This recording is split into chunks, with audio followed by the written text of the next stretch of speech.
And we are live. Hey guys, how you doing? Welcome to Superherocuts podcast, where we took all things Marvel, DC, and Star Wars. It's obviously your boy Stevie Hayes, joined by the usual co-host and co-partner in this thing, Comic Cuts. Bro, how you doing today? I'm doing great, bro. How are you? Oh, we're very happy today. So we want to talk about we finally crossed 1,000 subscribers on YouTube. So I just want to say like it's wild for the people who have been here from the beginning. You saw that I obviously started alone, and then Comic Cuts came beside me. And when he came beside me in this thing, we literally quadrupled our subscribers and views in a matter of a year. So the fact that we started at with 400 subscribers last year, and we're at 1,000 is super exciting. But the job's not done, and we want to get to 5,000 by the end of the year. So what I mean, so we're just gonna keep pumping out content and keep going hard every day. So I'll let you go. How you feel about that? Yeah, it's listen, we think we're pretty good at this thing, right? But we're pretty confident that we're gonna grow. We're confident that we're gonna make content that people enjoy. But that 1K is a super validating feeling.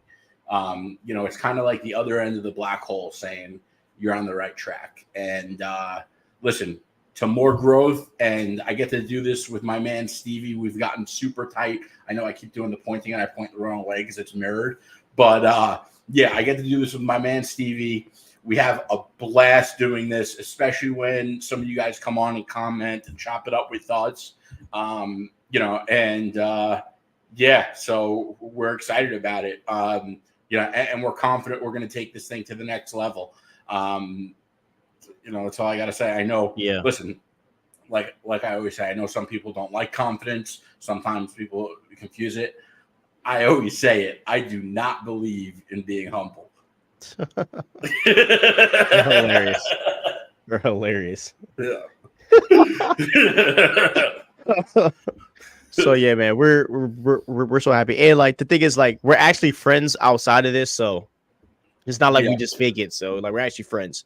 So we are friends. But we met on a comment. I commented on one of his videos and he roasted me and then invited me to come on. Yeah. And I was like, you know what? I'll do it. And then like I was coming back from a business trip and I was in the car and I was on the phone with my friend and I was like, I think I'm gonna bail. He's like, dude, you can't bail on him. It's like the day of. I would be so heated if someone, and I was like, I did it and I had a blast. And I was like, and then Stevie asked me to do it with him, full time. And it's been a blast ever since. And if you get to know, listen, I'm not like a cocky guy or anything. I just like saying that, but I am confident. That's not exactly. So yeah, 1K is good. What's up, Action Pack? All right, so let's get right into it, man. Let's get into it. Okay, so as of this week, we got news that John David Washington is in talks to play Kang the Conqueror. If you don't know who John David Washington is, he was in a movie that previously came out called The Creator, which I liked. I went and saw that. He also was in probably really good movie. His most famous role is obviously in Tenet, which is with a director that I dislike, but he's obviously great, Christopher Nolan. And how do you dislike Christopher Nolan? Like, I know you don't like the Dark Knight trilogy, but how are you going to sit here and say you don't like Christopher Nolan? What the hell has gotten into you? He's a genius. He's a genius, and that's where I leave that. But like I say, he's a genius. I just don't like him. But that's more for Batman. I'm a Batman bias fan. We all know this at this point, but we're not going to go down this road till later. But yeah, we're not going to do that right now. But yeah, he was in a movie called Tenet. And that movie was super awesome. I love Tenet. So I think so. Here's my opinion, and I'll let Comic Cuts get into his. So if you follow me for some time, the first video that I ever had go over 500 views was when I said I wanted John David Washington to recast T'Challa, and I really wanted him to play T'Challa in the MCU because that was right when Chadwick Boseman passed, and I felt like John David Washington could play T'Challa in a way that is darker than what we have ever seen.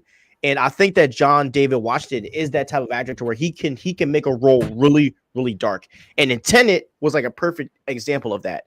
And I think that John David Washington, as much as I want him to play T'Challa, I think this guy will be perfect to play a character like Kang the Conqueror. John David Washington can be a menacing character playing Kang. He can, and unlike with Jonathan Majors, Kang, I feel like his Kang kind of killed you with like an intellectual base. You know what I mean?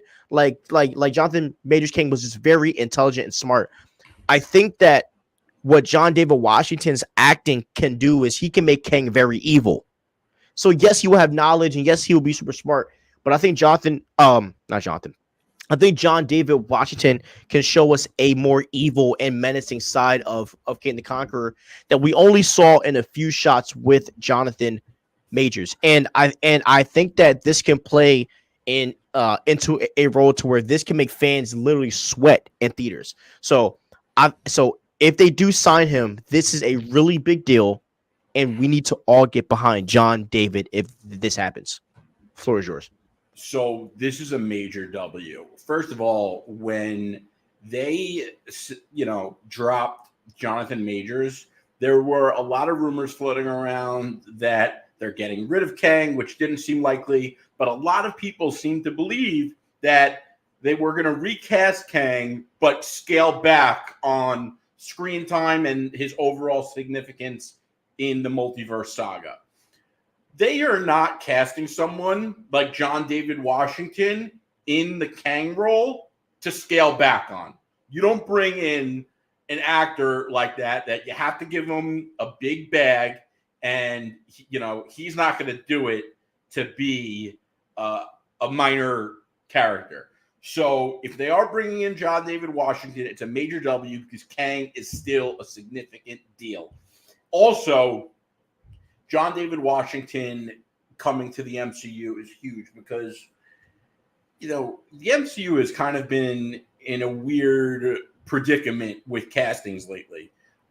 It seemed like they were having some trouble nailing down the Fantastic Four. It seemed like some actors were, not looking at the MCU as valuable as they once did. Go back 10 years, 2014, Guardians of the Galaxy came out. Any actor saw a major Marvel role like a Kang the Conqueror, Star-Lord for the time, as guaranteed fame and notoriety, guaranteed money, guaranteed longevity of work, and, success. That's not always the case anymore. I mean, look at someone like Xochitl Gomez and America Chavez. I don't know what she's been in after Doctor Strange and Multiverse of Madness. And, there are a bunch of actors like that who came in for one movie and you never see them again in the MCU or anywhere else. John David Washington is a big name. Granted, I think would you call him A-list? B plus. Yeah, he's like right on the cusp of an A-list actor. If John David plays his cards right, this will make him an A-list actor. Right. I mean, listen, he's got the skill for it. He's been the star of quite a few very successful, awesome movies. Worked with the best of the best directors like Christopher Nolan. This will be a turning point in MCU castings that Marvel and Kevin Feige need right now. So W's across the board. This is great news. Let's hope it's true. And I am so stoked, mainly because you guys know I love Kang and I want to see more of him. And someone like John David Washington, listen, like Stevie said, he could deliver a dark role, and to play Kang the Conqueror, you have to be a straight menace. Yep. I either see him playing two roles, either Jon Stewart, or three roles, Jon Stewart, T'Challa, or Kang. He's made for superhero films. I don't know what to tell you. This guy's made. He's made. John David, when I watch him, he's made for stuff like this. Yeah. So I'm super excited to see him. Let's take a look at some chats. I know Action Packed has some comments. Since all the Kang variants we saw in Ant-Man 3 were majors, I thought they'd go for a much older or much younger actor to replace him so it doesn't break immersion too much. John David Washington is a great actor, though. I don't really think that the age really matters. Whereas he looks when it young comes to enough. switching, yeah, I mean, him and Jonathan Majors are probably around the same age, you know. So I don't really think There's no it way he's breaks that old any because bylaws. you also have to keep in mind someone like John David Washington, and I'm not someone who is going to blame someone for. I hate the word nepotism. Like, I actually hate the word. I think it's for people who never mind. But anyway, yeah. But I listen. John David Washington has the skill to be where he is, but he obviously is also very connected. We all know his father is one of the greatest actors of all time, Denzel Washington. So my point being is John David Washington probably got started exactly when he wanted to get started in this business. And he looks young, and I'm sure he is young. And I'm going to. He is 39. Oh, wow. That is a little older than I expected. But regardless, this isn't like a James Gunn casting Superman for a 10-year plan. We know that, Avengers Kang Dynasty is supposed to come out, I think, 2025. That's definitely getting pushed back. Definitely. Right. But it's not getting pushed back 10 years. Yeah. And also, I mean, the thing about this, when Boseman did his first Black Panther film, he was like 42. So, I mean, age, he was old. He was older, man. So, I mean, it does come a point to where age, in some instances don't matter. In James Gunn's case, when you're trying to launch a 10-year thing, it's a whole different story. But even he's casting an older Batman. So, I think they'll be fine there. Where do you think David Washington will debut as Kang? Do you think they'll still make the Kang that lost to Ant-Man 3 into the Beyonder, and will John David Washington also be the Beyonder? So here's what I think. I think that we are going to see John David Washington's Kang in Doctor Strange 3. That's when I think we would most likely see him. And if Thor 5 is actually like in the works, I think that's also wait, is it Thor 4 or Thor 5? Yeah, Thor 5. Thor 4. Thor 5.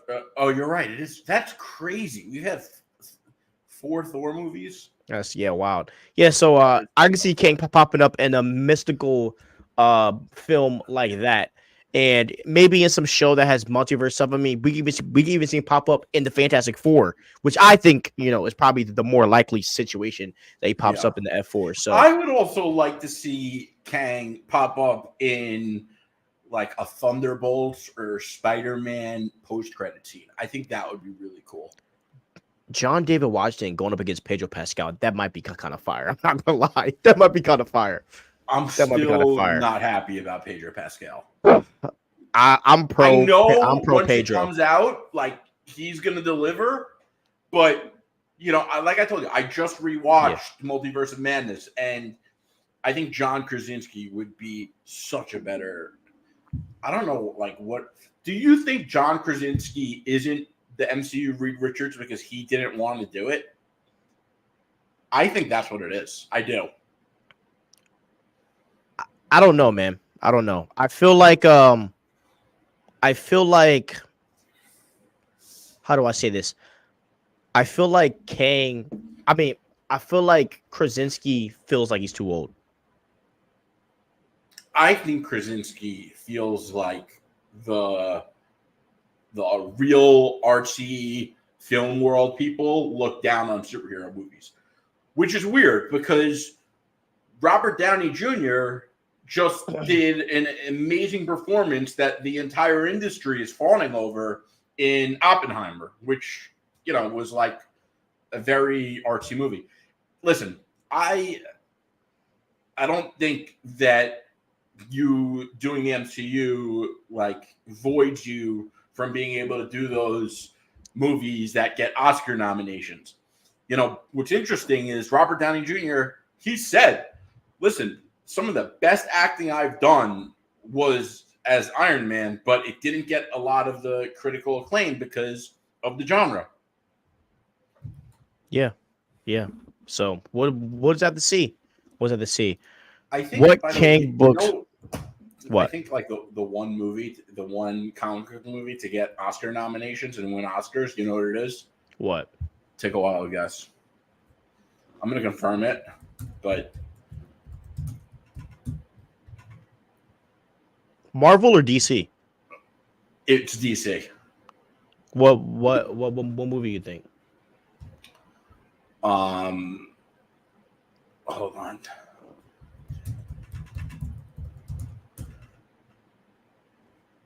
Dark Knight. Does it have an Oscar? I think it does. Google's not telling me. I'm gonna look at ChatGPT. Yeah, well, I mean, it's not a traditional superhero film, so it makes sense. All right. The superhero movie that made superhero movies hot. That's true. It did win. It won 2 Oscars. You had to use a fake superhero movie to do that. Okay, cool. All right. So, what King books do you recommend? So I read it came out in 2019.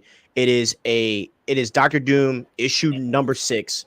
Literally him and Kang. They're like kind of like they're just out in the freaking desert, and it's literally it's best. A Doctor Doom comic, I think. Yeah, it is. It's one of the best stories I've ever read in my life. Like one of the best villain comics of all time. That whole run is insane, honestly. There's also a Kang comic. Like, it came out a couple years ago. It's 5 issues. It's really good. It's like a definitive Kang series, and it walks you through Kang's origin and like everything about him. Yeah. I forget the other ones because the thing about Kang is that the one where, like, because I know I read this one run where like Anya Lad goes back in time because he kept trying to save like Ravana like over and over. Is it that one? Is it that run or no? No, I think that's Avengers Forever. Which I have to find a lot of people. There's the problem with comics like Avengers Forever is that it's obviously such a dope name, but it's written so poorly, and it's like a name that gets thrown around all the time. So it's like popular, but it sucks. Anything written by Kurt Busiek, you should do yourself a favor and never read it. He is the worst comic writer. And it was that bad. Dude, he just writes like it's his story is the dialogue. It's trash. Listen, I think the Avengers story, the Avengers Forever like story on paper looks good, but in comic form, it's not. Like, I'm sure they can make a great MCU movie based on Avengers Forever. It's a really cool story, but his dialogue is trash. And he also wrote the Avengers series that went from like 96 to 98. And there's the Kang Dynasty is like the grand finale ending of that like 40 something book series. And that shit sucks. It's absolutely garbage.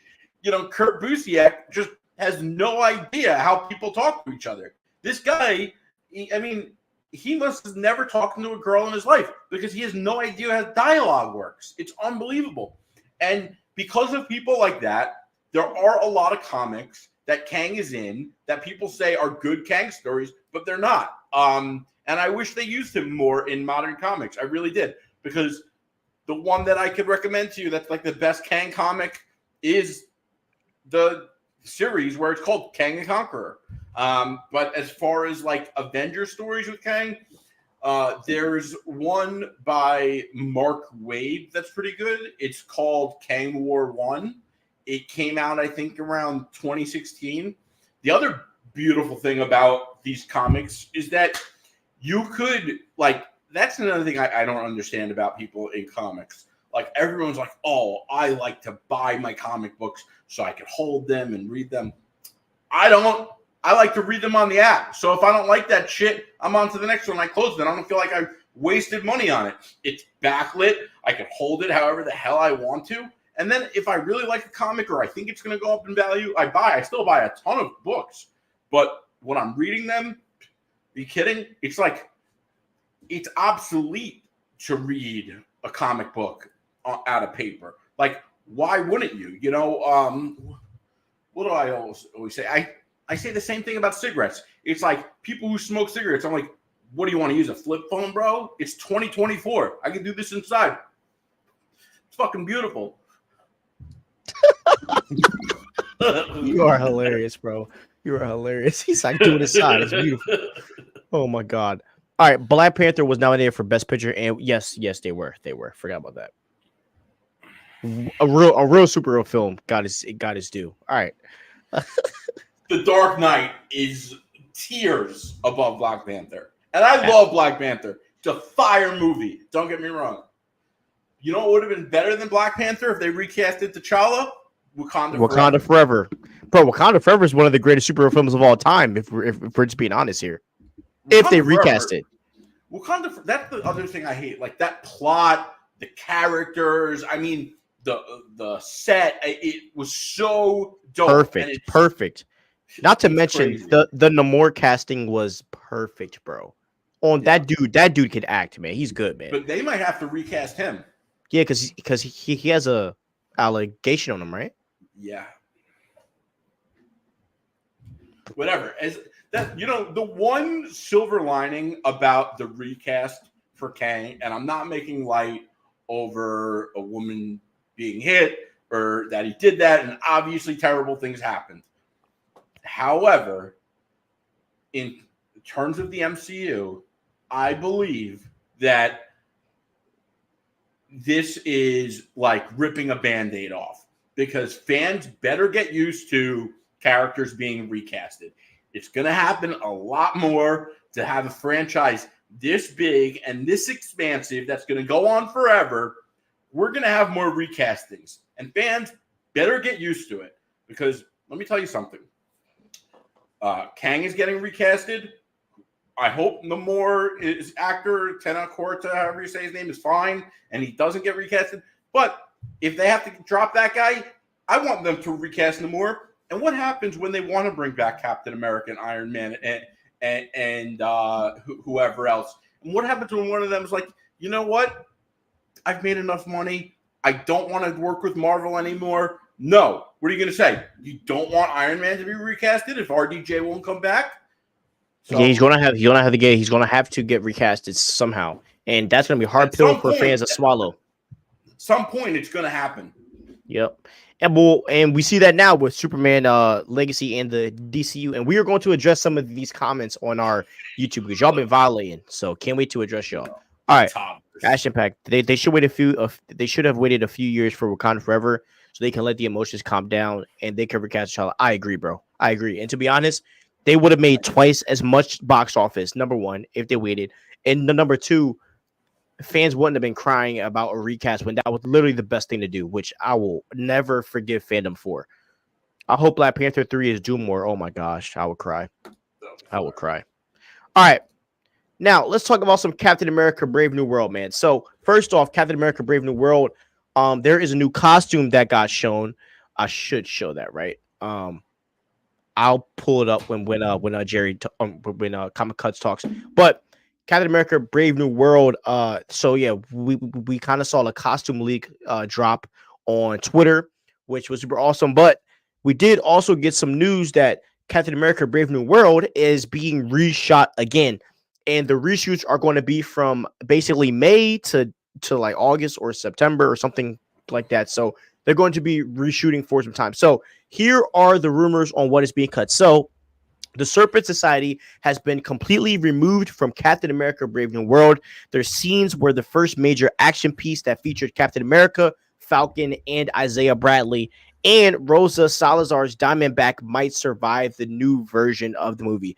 So it looks like they are making really prime changes to the movie because we all know that, that the Serpent Society was going to be a really big part of this film. Now, if you don't know like who the Serpent Society is, they are basically a organization of basically snake themed super villains. That's basically the best way to explain them. Fun fact, Serpent Society was actually supposed to be what Captain America Civil War was, so that's a little tidbit for you, but right there. But yeah, so I think that reshoots are the best thing. I know that we barely saw anything, but let me just tell you, I really don't think that what was done was going to be good, just being real. And I do think they're making magnificent changes to the story. And I think more heroes are going to be involved. So I wouldn't be shocked if War machine is in this movie, which I would be really excited for. For some reason, I have a feeling that he's going to be included in this movie, mostly because I think he's going to be tied to Thunderbolt Ross in some way. Um, and I also think that we are going to get more Red Hawk scenes. I think that's also going to be a big thing. And I also think one of the main reasons for a reshoot, and I want you to think about this. Do you think they might be adding some mutant tie-ins? Do you think that we are going to actually finally go to Tiamat Island and see what is going on ever since the Eternals? Like, First do you of think all, that some of these things are going to be added? my name is Jerry. I said when we hit 1K, I'm going to tell people my name. So I'm going to go by Jerry. Anyway, Serpent Society, Tiamat Island. I hope they tie in the Eternals. You know, I think that we're in an era that after the next Avengers movie comes out, people are going to relook at the past two phases and they're going to start to warm up to some of the movies. And I think the number one on that list is Eternals. Eternals is fire. It's actually a really dope movie. A lot of the castings were great. They had really good energy between them, and I think that people are going to warm up to Eternals. And what better way to tie in Eternals into a movie that is government related, dealing with foreign entities and things like that. So I think that this is good. I also think it's a good sign that they're going back to the drawing board. I mean, they're doing this a lot lately. We heard about that with Daredevil, where most of it was shot. So, you're talking about a lot of money. It's very costly to go back to the drawing board on these things, and they're doing that. So that's a big W. And yeah, I don't necessarily know if they're going to go to Tiamat Island, but I hope that the Eternals are tied in. And speaking of tie-ins, I think one thing that has really been lacking is post-credit scenes. I mean, we used to have fire post-credit scenes that hinted at stuff that we were like, okay, we know that is what's happening. And very few post-credit scenes have really been, shocking or great to the effect that they were early MCU days. Some, don't get me wrong, but wouldn't it be fire if after every project, Kang just comes up and says, "Perfect, just as how I planned," or something like that, or like perfect, just as time is like it's like supposed to go. Like that would be fire, bro. If he's just clocking every single moment. Now I do want to talk about Diamondback because Diamondback was gender swapped and it was being played by Rachel Layton. Don't know why Diamondback got gender swap, but whatever, C-list character. But for some reason, they do think that Diamondback is going to survive the reshoots. I don't really care about this random character, so it's whatever. But I do think that Captain America: Brave New World is going to be a great movie, and and Jerry and I have stood on that we really think that this is going to be great. And the reality is that a lot of people complain about Marvel, right? And the one thing that I commend Marvel for is the fact that they are actually trying to fix what they're doing instead of what the DC what the Snyderverse did is where they just kept making trash over and over. So the changes are to change the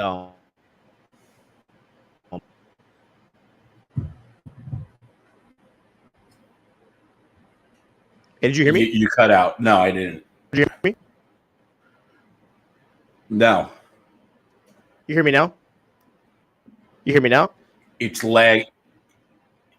Hold up one and say it at the same time. Just go like this. One. You hear me? Yeah. Okay, we're good. Yeah. All right. Could you repeat what you said? Sorry. Sorry. We have minor issues. I was saying that I am happy that they're actually been making changes and not just giving us trash. Because I mean, we saw what the Marvels did, and all of that stuff. So took the word out of my mouth. I was literally going to say that's what happened with the Marvels. And it seems like that Kevin Feige is like, hold up, I can't have another trash project like that come out again. Exactly. So I agree. Oh, we're both wearing black shirts, bro. Yeah. Jeez. We're twinsies today. All right, let's see. A big problem with the recent post-credit scene is that they haven't paid off well, or will have to wait years to pay off. You are right. You are right. All right. Now, another reshoot news is Ironheart. Okay. So Ironheart, which we thought was canceled, apparently we were wrong. They are getting Ironheart is getting reshoots as well. Now, I think these reshoots are most likely going to fit into Armor Wars. I think they're going to cut out a lot of the stuff that they had. I know that Mephisto was supposed to be in this show as well. Do you know why Mephisto was in Ironheart? It's so random. I always felt like that was random. Like, didn't like I would have thought Mephisto would have been in like a WandaVision before it would be in or even Agatha. Like, I can see Agatha coming to Chaos dealing with a Mephisto. Why is Mephisto in Ironheart? I always thought about that, but me personally, I do think that Ironheart is a really mid character. Just being real, I never was really a fan of Ironheart, even in the comic books. And we've said this before. We always felt like there was a perfect situation at the end of Endgame where we could have gotten Ironheart, but a different version. So I'm not the biggest fan, but I'm open to being won over. And I just wonder what's going to happen in the show. Like how is this going to progress Ironheart as a character? And I have a hard time thinking that I'm going to fall in love with this character in this show. And that's kind of where I'm at, because look, you can put War Machine in it, you can put Pepper Potts in it all you want, but I don't know if I can fall in love with the character, just because I read the comics and I never really fell in love with the character then. So yeah. I never read the comics, and it always aggravated me because I really like Brian Bendis.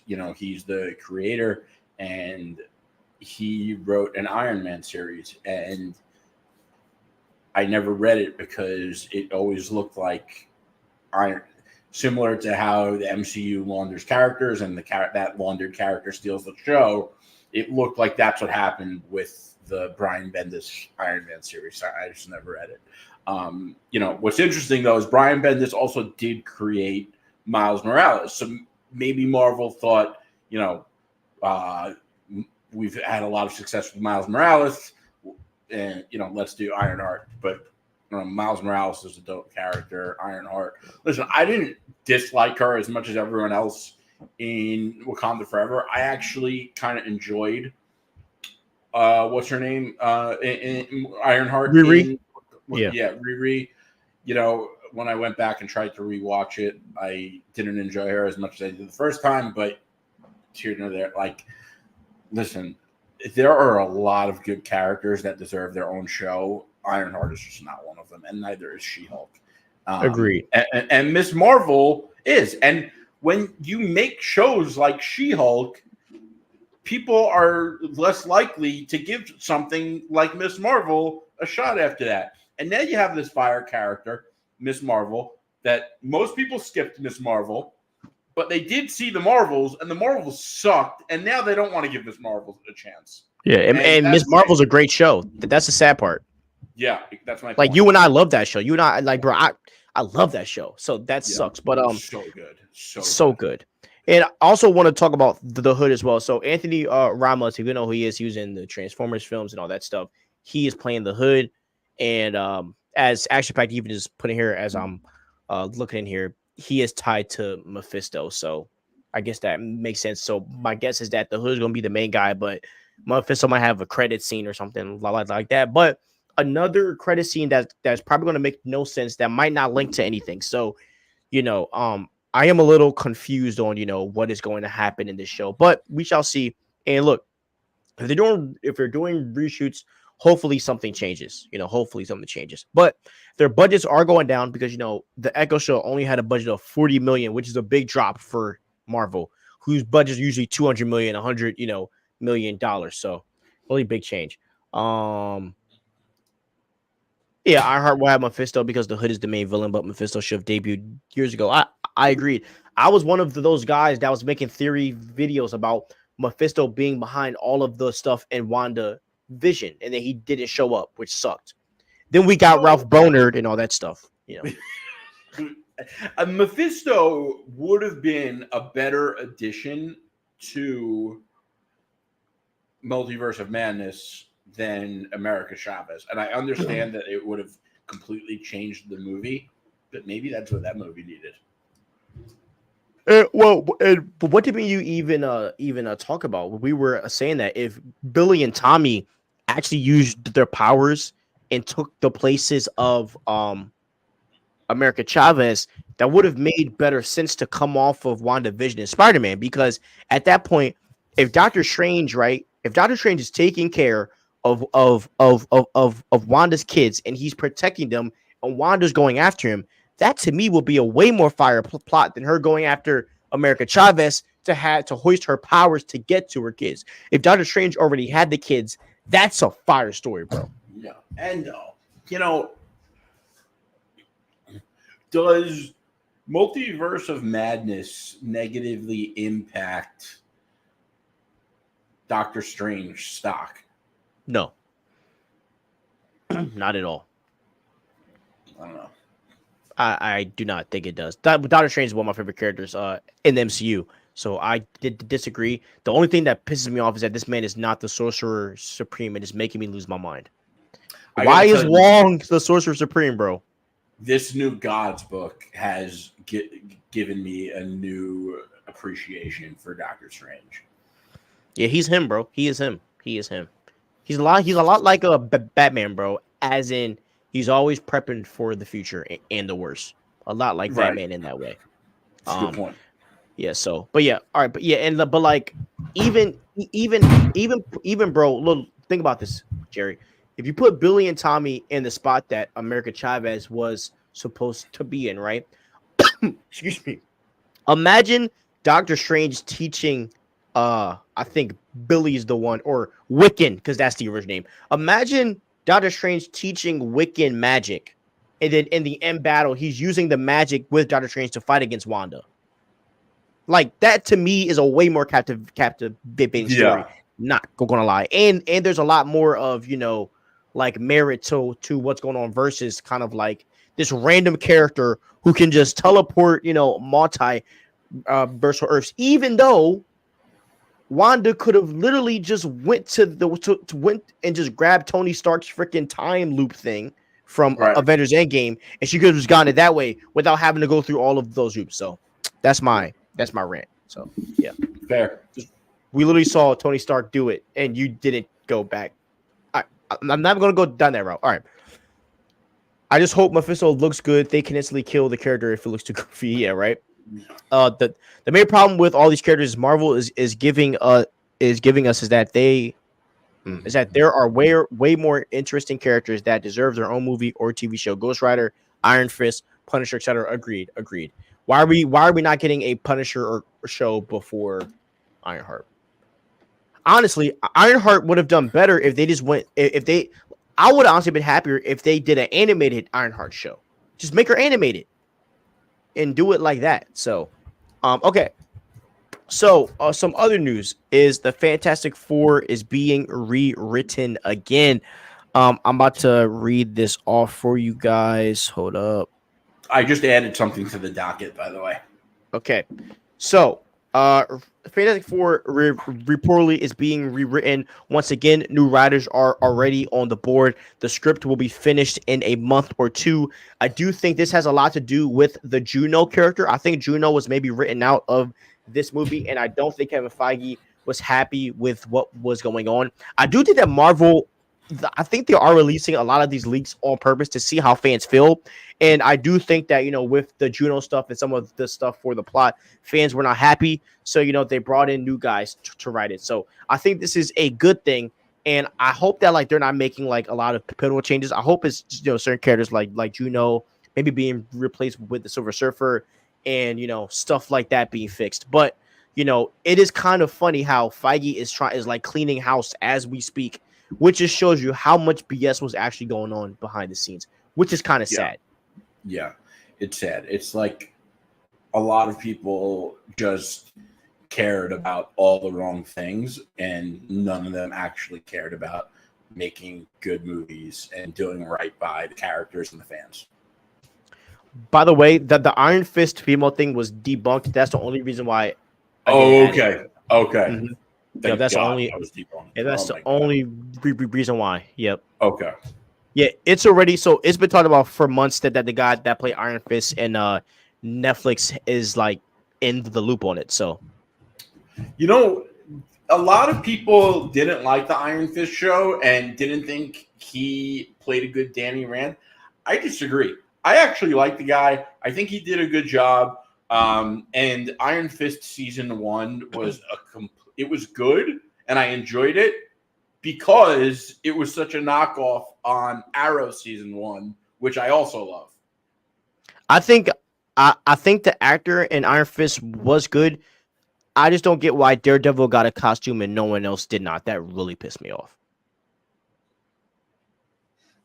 Oh, I don't remember Iron Fist having a costume. That's why I'm mad. Why didn't he have a costume? Like, and that's why beef with the Netflix. Even the last season of Daredevil on Netflix, he has no costume. Why? He's a superhero. Superheroes wear costumes, bro. This is why I don't think you appreciate the Dark Knight for. Oh my God! Here we go. No, here we go. I'm about to bring a fire point, and here it is. The Netflix Marvel shows were made to sell people that don't normally watch superhero stuff. Like, I knew a lot of people that weren't fans of the MCU that were fans of Daredevil, that liked Jessica Jones, that liked Iron Fist, and I think that the costumes rub that base of people the wrong way because they think like, superhero, corny costumes. And the Dark Knight came out at a time where the MCU didn't exist. And that Batman trilogy won people over who wouldn't normally watch a superhero movie. And it's because of the success of the Dark Knight trilogy that the MCU got to thrive. And I also think that the Netflix shows were amazing, gritty, grounded, realistic, and it worked. And a lot of those people now do watch the MCU. Not all, but I know some of them that do. Building on lore the wrong way, I would never, ever give props for. The number one thing that makes a superhero is his costume. The number one thing that makes a superhero is his costume. If you don't wear a costume, you're not a superhero. Just being real, you have to wear a costume. That is a part of being a superhero. And you are taking these heroes and you're trying to make them too realistic. Okay, I let that slide. When you take out the costume, I don't hear one fan that complained when Daredevil had the costume. And for no reason, they took the costume, and I hated that. In Daredevil, Luke Cage never had a costume. Jessica Jones never had a costume. Iron Fist never had a costume. It's literally embarrassing, and they should go to. Let me stop. Yeah, but sorry, Daredevil's costume was very similar to what they did with Batman in The Dark Knight. It was like a tactical. It's a costume, though. A costume to costume. That's all I wanted. It could be tactical, but it's a costume. Even Punisher had a costume, even though it was super tactical. Just give me something like me personally, just as a fan. And you know me, bro. Costumes play a big part in my love for superheroes. That is one of the reasons why Robin is my favorite superhero. Because I think Robin has the best costumes of all time. Robin's costume combinations, his costume combinations for Damian, Jason Todd, all of them, Tim Drake, all their costume combinations are freaking gold, bro. That's one of the reasons why I love Robin. But yeah, I just think that costumes, when you have a superhero, you should wear a costume, and if you don't, you're an idiot. And that's just where I stand. About Robin having the best costumes. I wouldn't even put him on that list. All right, we will save this for after we while we're here. Who do you think has the best costume? Go ahead. So let me hear it. Who has a better costume than Robin? No, he does not. Iron Man is the coolest costume, 100%. No, his costume is not better than Robin's, bro. You're crazy. Iron Man, his costume is his entire superpower. It's the coolest There's thing. No way. There's no way his costume is cooler than Robin. Javelin, bro. No way. Bad take. Bad take. Nah. Let us know in the comments. Who has the better suit? Robin? Right, Iron Man or Robin? Or Iron Man? Because my man's is tripping for right now, bro. Nah, bro. There's no way. Okay. Anyways, all right. Next topic. Okay. So good news. Supergirl is casted in Superman Legacy. Millie Alcock it has been cast as Supergirl in the DCU. Okay. Now I want to read what James Gunn posted about her. Now, if you don't know, she was in Game of Thrones, House of the Dragon, legendary show. You guys know I love that show. I talk about it all the time. And let's hear what Papa James Gunn said. Okay. All right. This is accurate. Millie is a fantastically talented young actor, and I'm incredibly excited about her being a part of the DCU. Yes, I first became aware of her in House of the Dragon, but I was blown away by her varied auditions and screen tests for Supergirl. She embodies Kara as envisioned by Tom King. Yeah. And, like, listen, James Gunn is absolutely on fire with the DCU castings, and he is also pulling from the right comics. Listen, and I haven't read the Supergirl Woman of Tomorrow, but everyone I know who has says I have. It's fire. It's elite. And yeah. James Gunn's casting and his DCU slate and inspirations, I mean, right away makes James Gunn far superior to Zack Snyder. Agreed. Okay, let's read some of these chats. Yeah. Oh, but by the way, yeah, this Supergirl casting is powerful. Millie is one of my favorite actresses. I love her. I was literally jumping for joy at work. I'm so ecstatic to see her, man. I love me some Millie. All right. Let's see. I just hope. Whoa, let's go back to this. It will be a massive mistake to debut Galactus without the Silver Surfer, or if they made the Silver Surfer into a female and used the multiverse excuse. 100% agree. Action packed. Another banger comment.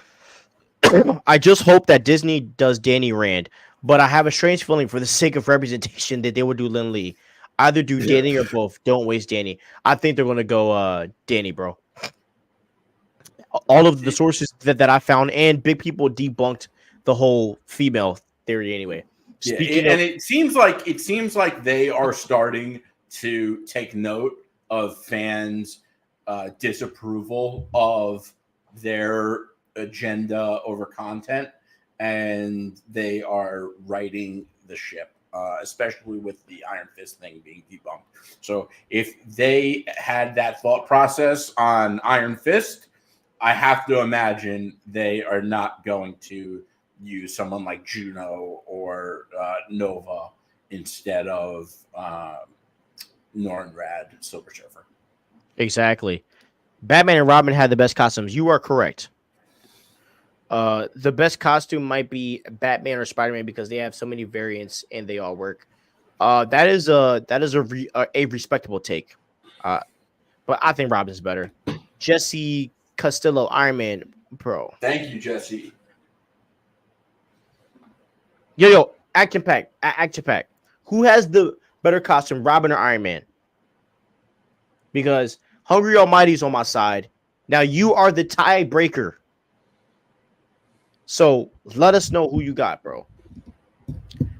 There is a protege of Luke Cage and Iron Fist that's kind of a mixture of them named Victor Alvarez, and he took the Power Man title. Yes, I love Power Man. If you would want to see some Power Man, he's in the Ultimate Spider-Man.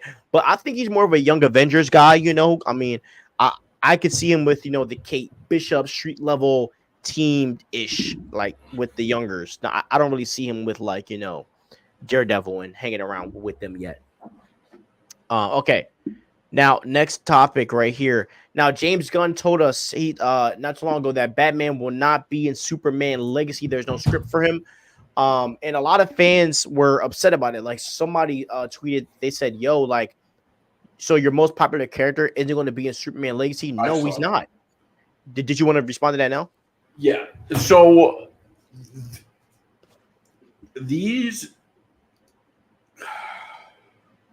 toddlers keep making up these ridiculous. Every time James Gunn does something, they're like, they pretend that they have this existing rule that's like, oh, your most popular character isn't going to be in a movie That's not his. Like, bro, is Iron Man in every movie? Is Captain America in every movie? No. Okay. And you all also said it was Warner Brothers' fault that Zack Snyder put Batman and Superman in the same movie. And you know what else? Batman wasn't in Man of Steel. So your favorite director didn't follow the rules that you make up as you go along. Shut up! So damn annoying, man. I'm so fed up. It's like every little thing does. James Gunn could cure cancer, and they'll still complain about it. And by the way, on that note, there's some clown, okay? He goes by Mercury, and he's got I think it's the Mr. Terrific picture on Twitter. That kid was like making fun of someone I saw once over known people who were in 9/11. He was like, your friends were barbecue dinner, okay? So these people, they really would criticize James Gunn for curing cancer because they criticize people for losing people in 9/11. These are not people of morals. They are toddlers, and they do not give a shit about anyone or anything other than Zack Snyder's movies. And by the way, I always thought, like, like those people who are like, yeah, the Beatles. I only listen to the Beatles. I don't know how many albums they have, but it's like, don't you get tired of listening to the same albums over and over again and never listening to any other music? Well, what about people who only watch 3 movies? 3 fucking movies. Imagine only watching 3 movies for your entire life. Get wrecked. I've had it with these people. Yeah. I wouldn't mind. Criticize. They have the nerve to criticize someone like James Gunn's morals when they're mocking people for losing people in 9/11. Are you serious? Yeah, I'm going to go on my rant about that when we go to our tweets. You saw that about the 9/11? No, I didn't. Okay. But not surprised. But Yeah. I wouldn't be shocked like we saw like Alfred in the end credits or something like that, or he lands in Gotham and we see like a cow pop up. I wouldn't mind seeing something like that. Like I wouldn't be shocked if something like that happens. But I don't expect Batman to be in this film. And here's the thing that these clowns understand, and like I have to imagine most of you already understand this, but James Gunn is making a new universe, and that universe is starting with Superman. And if he puts Batman in the movie, Superman is not going to have all the spotlight on him. So it defeats the purpose. And mind you, there's Hawk Girl. Mind you, there's Hawk Girl in this. Yeah, there's Hawk Girl in this movie. There's a Green Lantern in this movie. Supergirl's in this movie. I mean, there's mad characters that's going to be popping up in and out of Superman legacy. So yeah. But no, I'm saying there's already a stacked cast, bro. So like, right. How much time? Like, if you had Batman, that's a 3-hour movie. You know what I mean? So yeah. I don't think that's even possible at this point. So, but yeah, but I bet you that. By the way, the runtime on this movie, 2 hours and 15 minutes to 2 hours and 20 minutes. I'm calling it now. Yeah, something like at most 2 hours and 30, but I don't even see it being 2 hours and 30. I don't see it being that long either. Yeah, so like exactly what I said.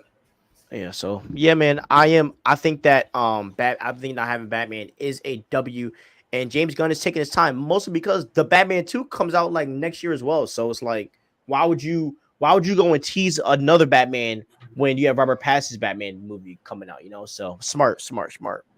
Let's read some chats. A Robin costume better than Iron Man. I agree. It's a hard pick. Tim Drake has an all-time great costume, but the silver and red Iron Man suit is one of my favorite. So probably Iron Man. He also has way more variations, so there's one for everyone. I disagree, but I respect it. I definitely can see a Batman Easter egg or reference, but a full-blown 2-minute cameo, hell nah. Yeah, bro, I could definitely see a reference. That'll be fire. I don't think Gunn will even introduce his Batman until Reeves and Pattinson are done their trilogy. That could be possible, but most likely no. Nah, because that third movie is Batman Part 2 is not coming out for a while. That third movie, there's no way. No. Isn't Batman Part 2 supposed to come out 2026? Yeah, but even if it does, think about it. The Batman came out in 2022. Yeah, bro. It comes out next October. Damn. Which means Brave and the Bold is probably 2026. Yeah. I bet you. My point is, the Brave and the Bold is definitely coming out before Part 3. Oh yeah, for sure. Action Pack 2027 or 2028. Nah, that's definitely too late, bro. I think 2026 we're going to see the DCU Batman. The Snyder Cult has harassed random WB workers for the Snyder Cut and also review bombed Godzilla versus Kong just because it wasn't the Snyder Cut. Yep. Superman equals Godzilla and Batman equals Kong. At Hunger Mighty, I think it could be even. Oh, you guys are crazy. They're not going to wait that long. Zaslav said he doesn't want multiple Batmans anymore. Zaslav can say all he wants, but James Gunn is the boss.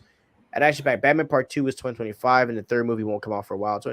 Bro, I'm trying to tell you, bro. They are doing Brave and the Bold that next year, bro. Trust me. We're going to get back-to-back Batman films, and we're all going to be ecstatic about it.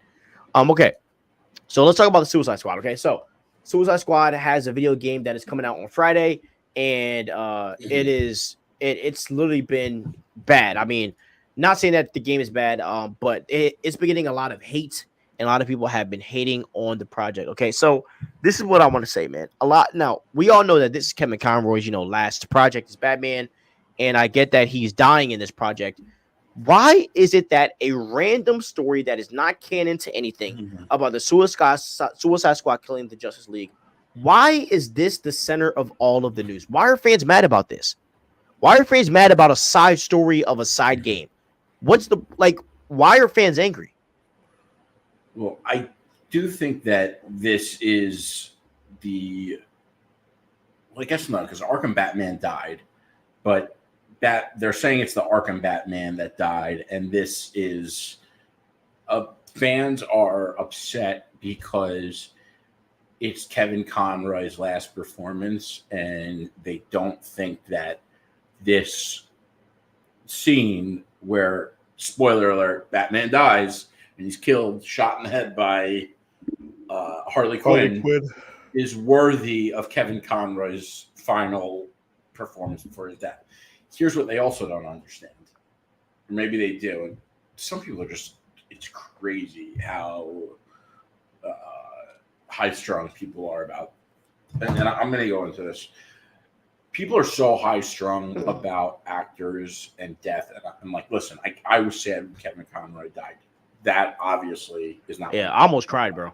That's not what I'm talking about here, though. Yeah. Like, it's one thing to be sad because Kevin Conroy passed, and it's another to be angry at Rocksteady because you don't like his Batman's last scene, which was Kevin Conroy's last performance before he died, which when they made it, they had no way of knowing that Kevin Conroy was going to die, and this was his last scene. Okay? Kevin Conroy did his job, and if you're saying, well, they shouldn't have used it once Kevin Conroy died, it would have been, first of all, it would have been more disrespectful to Kevin Conroy to not use it, number one.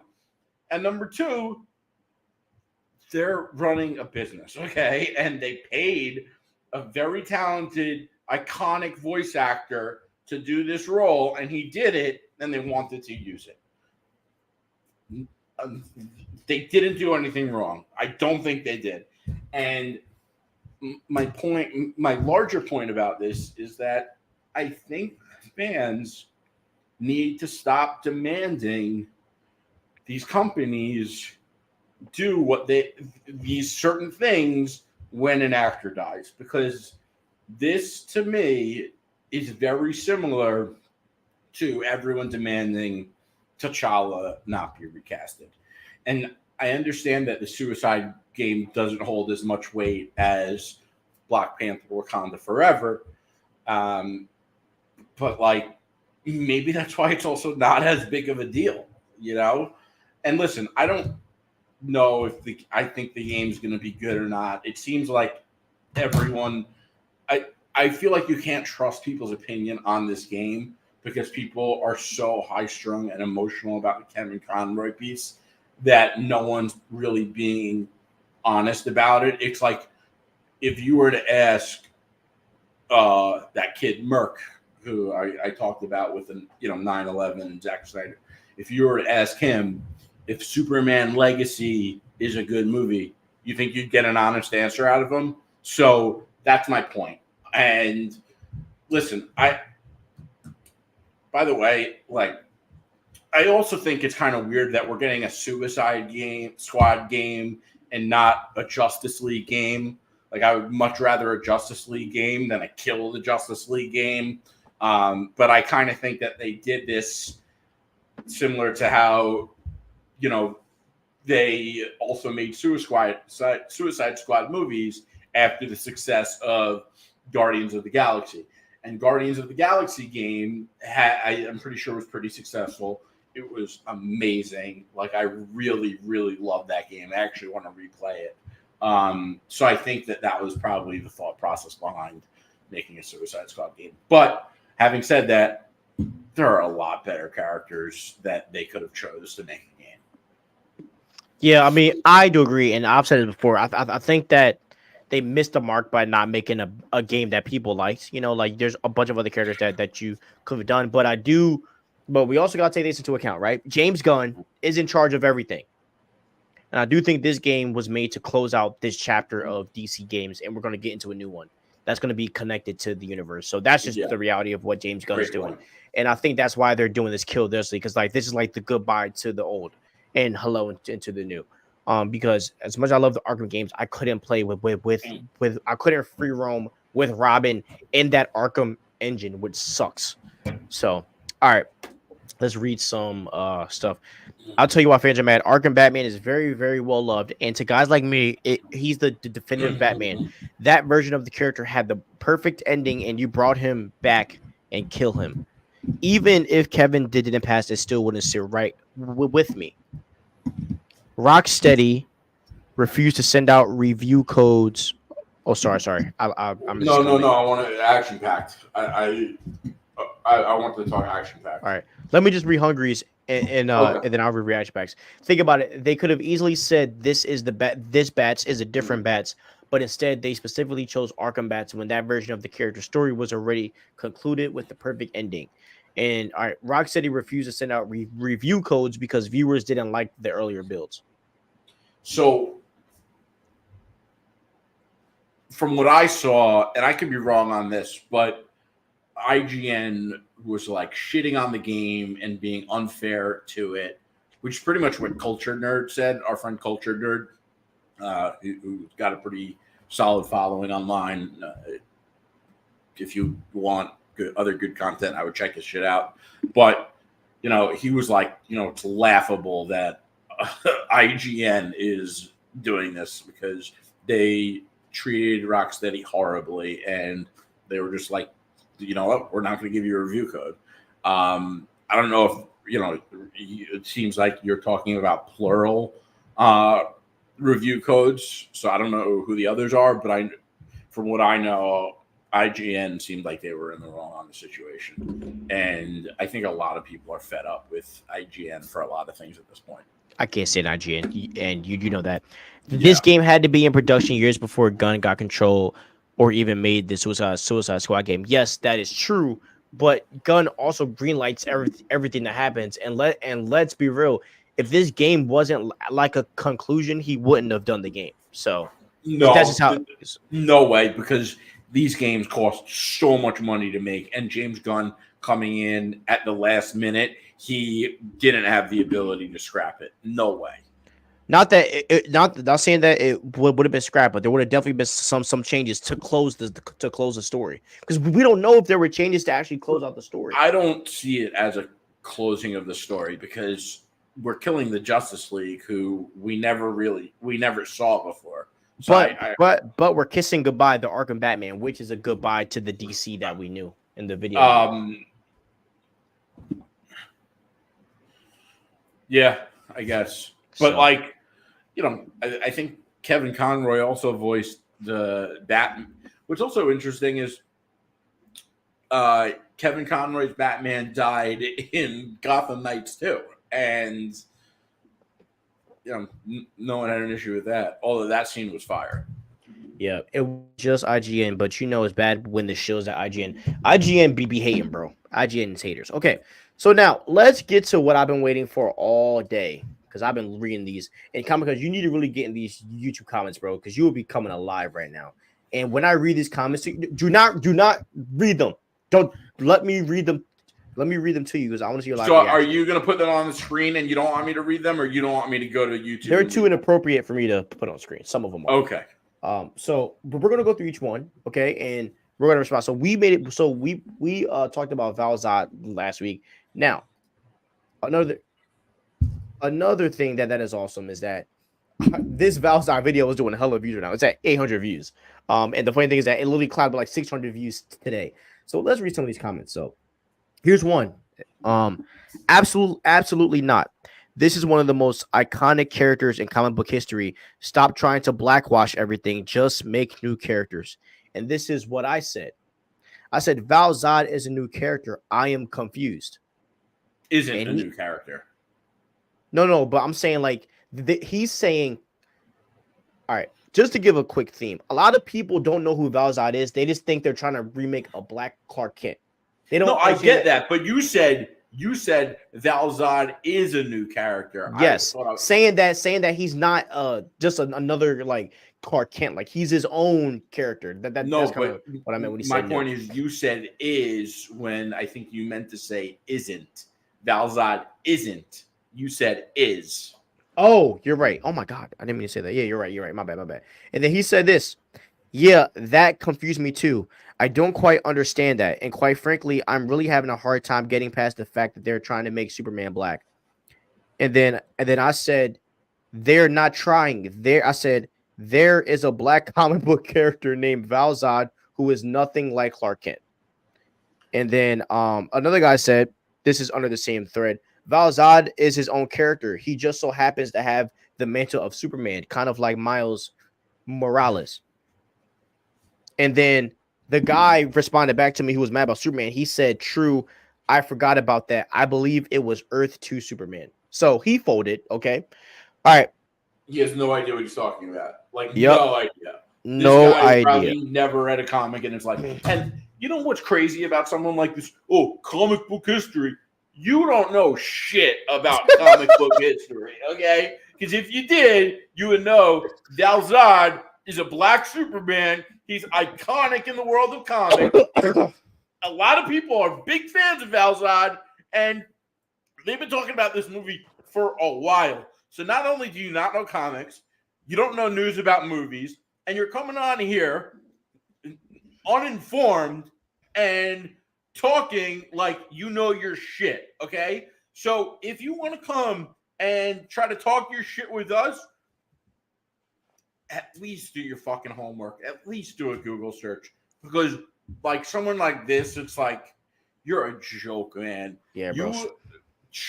You instead of choosing to like check, you chose to stand up, put a stick up your ass, get offended, and make a fool of yourself. Yeah, bro. And here's the thing. People get so emotional and comment without knowing. Because if you type in Valzad, there's literally an article, I think it's by Screen Rant, where it says 10 reasons why Valzad isn't Clark Kent. There's literally an article that says that. You can read that and understand. But people don't read comics, bro. I have a phrase that I came up with for people like this. Passively informed, yet passionately opinionated. That's a great word. Okay. Now, I have some more comments. What's next? Terry Crews as George Washington? That actually sounds like it would be dope. Action Pack, this is not true. That's not true. That's a rumor. Actually, no. This is not true at all. That is not true. That is not true. And I only say that Action Pack because I've been following this Valzad thing for almost 3 years now. So, and I've read show notes on it and all that, and that is not true. All right. Let's see. The question is, oh my God, I can't read that. I'll send you a screenshot later. Okay, this is what somebody said. If Black Super, I can't read that one either. Oh my god. Okay. All right, read this one. While Michael B. Jordan is a good actor, didn't they learn from him playing the Human Torch? To be fair, it wasn't just Jordan. That version of the Fantastic Four was a failure all the way around. I know he's not playing Clark Kent, but I don't think it will go over well. I liked Will Smith's Hancock, but it wasn't a really successful or critically acclaimed film. So he's doubting Michael B. Jordan, which is crazy after all the stuff he's done in films. First of all, Ryan Reynolds' Green Lantern was a failure, but he is arguably one of the greatest castings ever as Deadpool. So what's the problem with someone like Michael B. Jordan, who's also a super talented actor? And I forget what else I was going to say, but yeah, it's just a stupid take. Like, all right. Now, also, does a movie need to be critically acclaimed for us to appreciate it as comic book movie fans? Because almost all of our movies are never critically acclaimed. Exactly. By the way, you're going to laugh at this, and we really avoid this word on the podcast, and I'm probably going to get to it. We got called woke. No. Yup. That's crazy. I'll read it though. Hold on. We will definitely get to that. All right. Here's another one. Instant flop. Instant flop. They have no business even wasting time making this, especially not after the sorry behind Creed film. Okay. I was so distracted that someone called me woke. That I need you to repeat it. All right, I'm gonna read the woke one. Okay, Pascal is a safe choice. It's a horrible choice.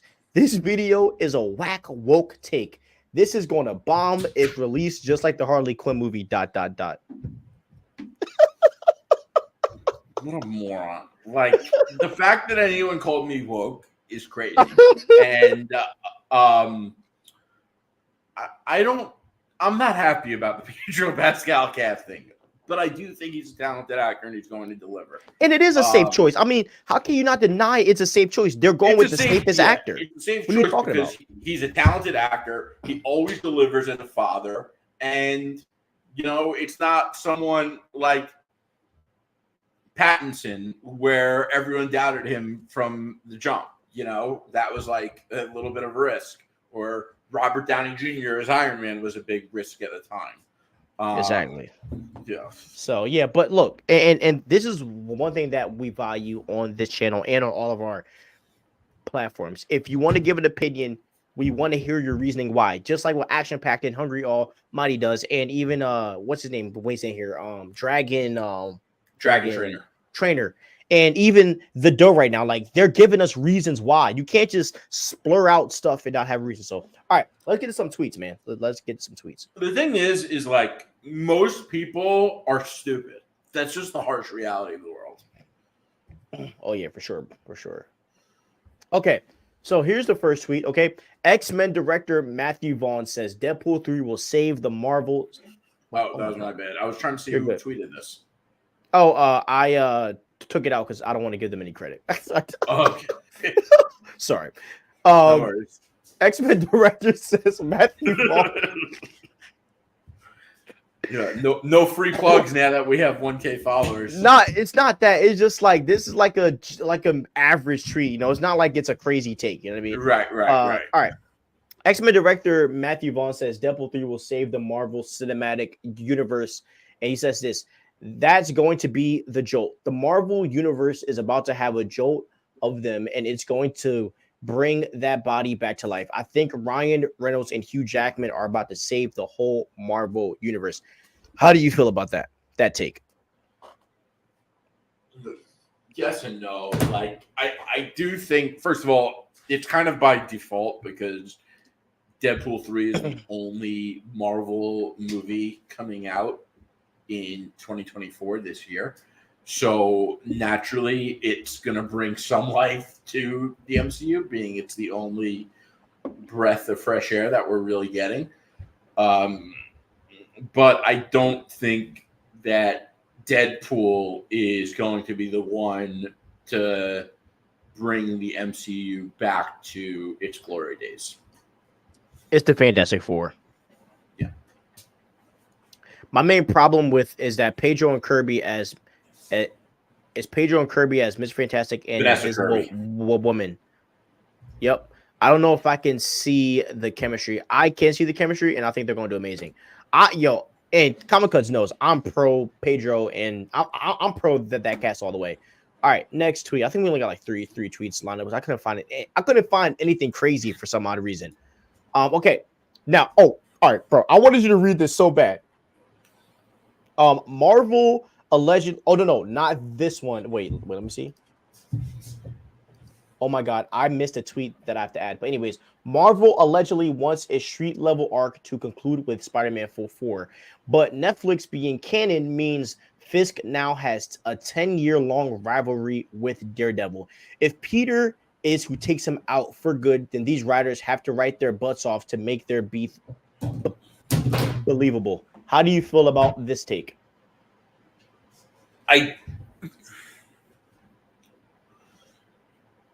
Yes and no. Like, listen, I agree that it should be Daredevil to take Fisk out, but it would also be satisfying to see Spider-Man take Fisk out.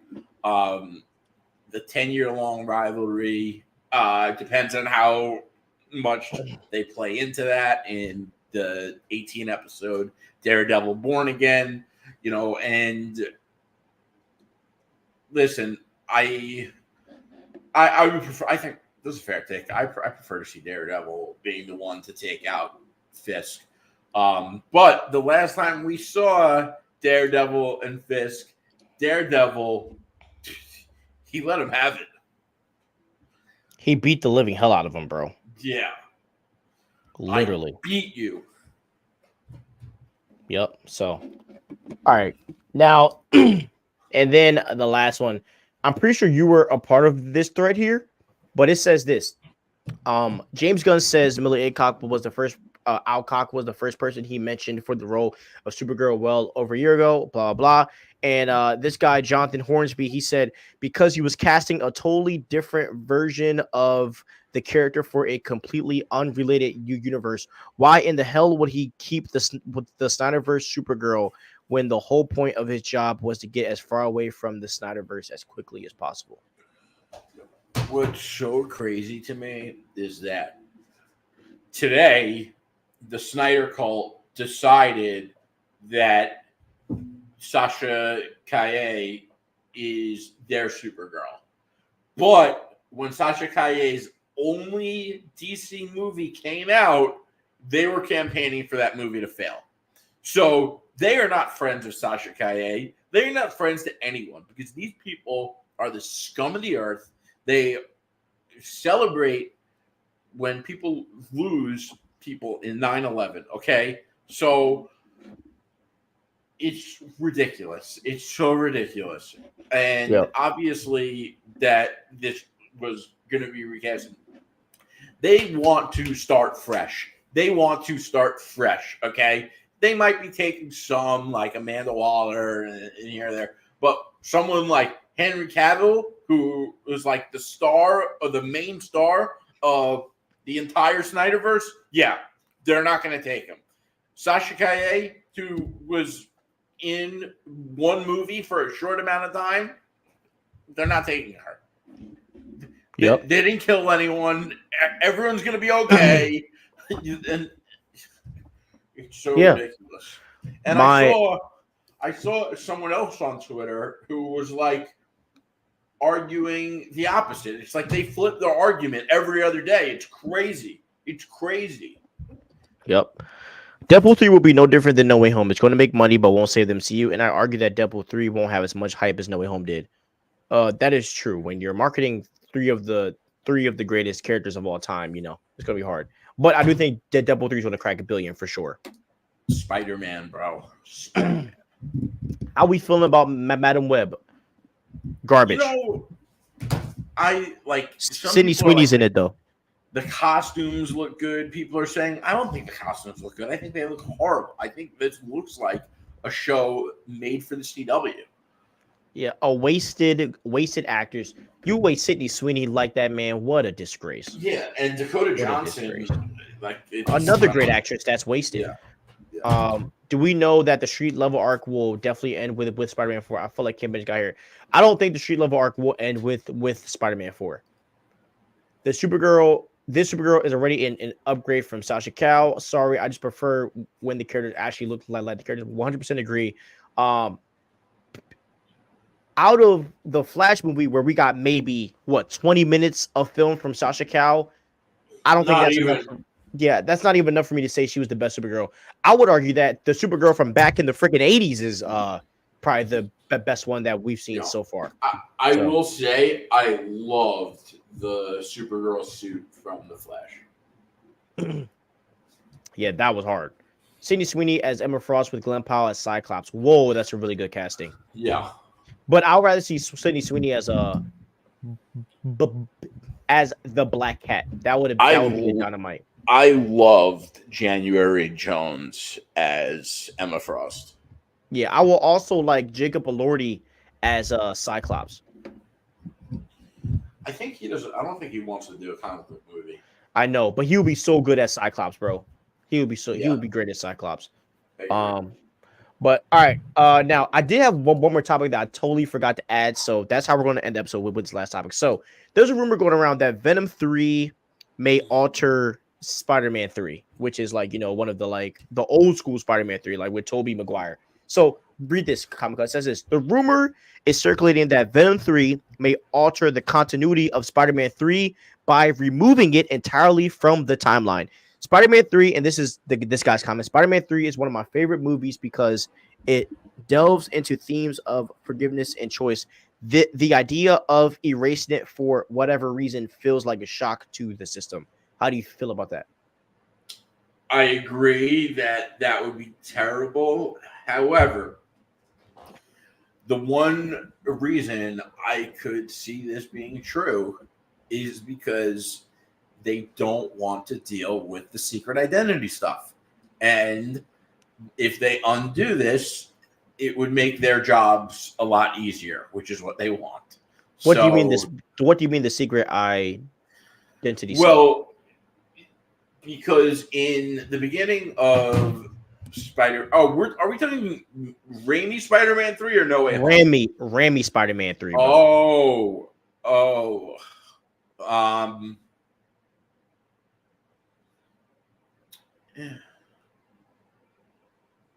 It's so old that who cares? That's how I feel. I don't really care. I like that movie because I grew up on it and I was a big Tobey guy growing up. But the one thing though, I just don't think Venom 3 is worthy of erasing Spider-Man 3. Venom 2 was trash. And Venom 3 is probably not going to be better than Venom 2.